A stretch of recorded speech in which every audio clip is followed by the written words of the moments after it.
Hi, my name is Jenny, and I'm doing a presentation on 3 different articles for my stats class. So we're going to start off with the first one. It's going to be from the TV show How I Met Your Mother, because I love this show. It's a scale based on hotness to craziness. There's actually an article that follows through it.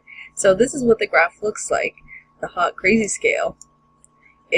You have to be this hot to be this crazy, and normally it goes in an upward trajectory. The way to figure this out, it says to take this small test right here towards the bottom. Let's see if we can scroll.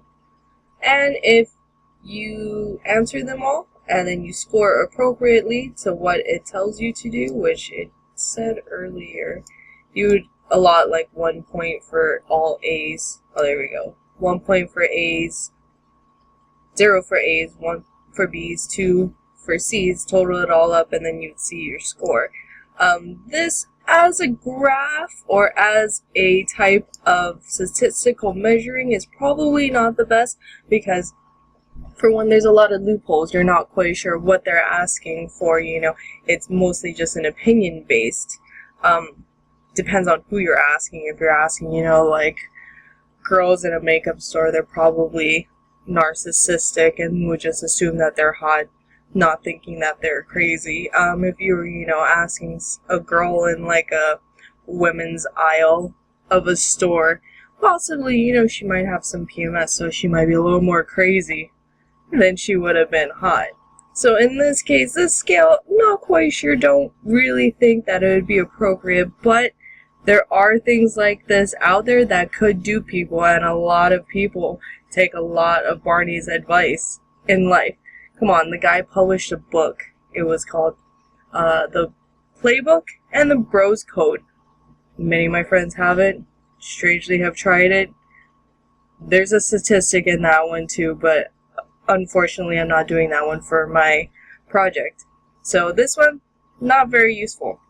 The next one we're going to look at is the differences between geeks versus nerds. Now this website is actually built by an IT engineer, so I'm assuming he might have just asked some of his friends, but we'll get into that. So this is a survey based on geeks and nerds. There's all different types of graphs and charts, and I actually would like to identify myself as more of a nerd, mostly because I feel the term geek has become more popularized just from the TV show of Glee, but that's just my opinion. So, wow, I can't believe this thing just redid itself. I hope it doesn't keep doing that. Okay, so we're going through what the history of the word means, traits, and different things. This is probably just a stereotypical thing, which is not what you would use in statistics. Stereotypes are not very good.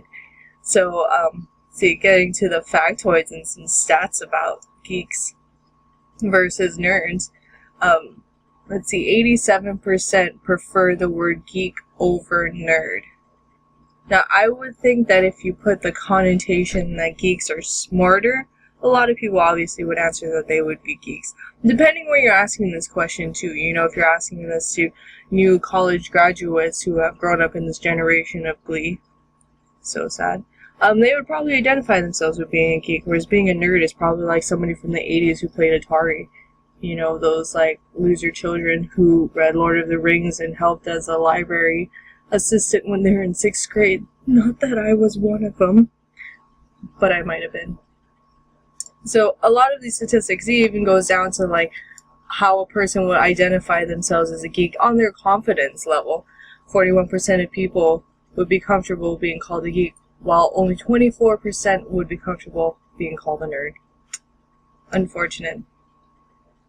See, and that's the problem, is that like geeks would, looks like they wear cooler glasses.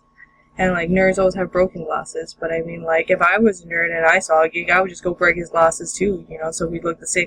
Harry Potter wore broken glasses, right? And look, he turned out to be an awesome wizard. Okay, there's more statistics. Here's geek and nerd movies, the different choices. A geek would rather be called a geek over a hipster. You know what? I believe this. This is a pretty true statement, because I'm not gonna lie, I would not want to be called a hipster. No offense, hipsters. Sorry about it. You guys are a little late to the pop culture party. And then we have different differences between movies that people would watch if you identify. Then I feel you. This is like WoW kind of, you know, you'd be choosing between Horde and Alliance. That's how much of a nerd that I would be. See, video game things? Oh, so sad. Anyways, so this one has pretty good useful stuff. Still a lot of loopholes, so we're talking about, like, you know, what kind of people did this author. He was just like polling his friends or like trolling a mall or something, or walking into a video arcade place where they would ask him questions like the age range, you know, asking like 15-year-olds this kind of stuff. You're asking like 30-year-olds like himself or like myself, you know. This would be a really skewed type of, very skewed type of survey to take. Alright. The last one, and this is because I've strangely found this just by searching. We're going to talk about this chart right here. It's pretty sick, and I'm not gonna lie, I kind of giggled a lot, and this is how strange I am sometimes. I spend a little too much time obsessing over things, and this would probably be one of them. Nerd traits, obsessing about things. Anyways, Ed Sheeran's album total, for, if we look over here, over the years that he's been touring since 2008, not really touring, I guess you could say he was like traveling around England. So sad that I know this. And then, you know, like till now, about 2012, he was like on the Red Tour with Taylor Swift, and then upwards to like now. This is a pie chart of the songs that he's playing from his album. So the greatest 53.1% he played from his Plus album, which was his debut album, Mainstream. And then going into 2015, he launched Multiply, which was his current album that he's promoting in 2014 going into this year. So obviously, you know, it would probably be played less over the amount of time. But what makes this pie chart awesome is that it has some of his indie albums that he did too, which, you know, when he started out, he was promoting these indie songs beforehand and started playing just his popular album when he became famous. But this chart right here, this little part here, it tells you how many times he's played the songs from this particular album. So for example, the Plus album, he's played the songs off of it 1,486 times if you click it. Wow, really? For why? My chart disappeared. So rude. Let me go backwards. Anyways, it would normally bring up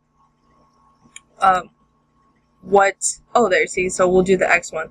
761 times. It'll tell you individually on his set list how many times he's played that one song. Now this popular, he has a lot of popular songs off of this X album. He released Sing first, which obviously is the one he played a lot because it was debuting the album, and then after that came Don't. I don't know why we don't play that one very often, but that one's pretty famous. And then now we have Thinking Out Loud is one of the biggest, most popular songs, and I love it because he does ballroom dancing. Such a nerd.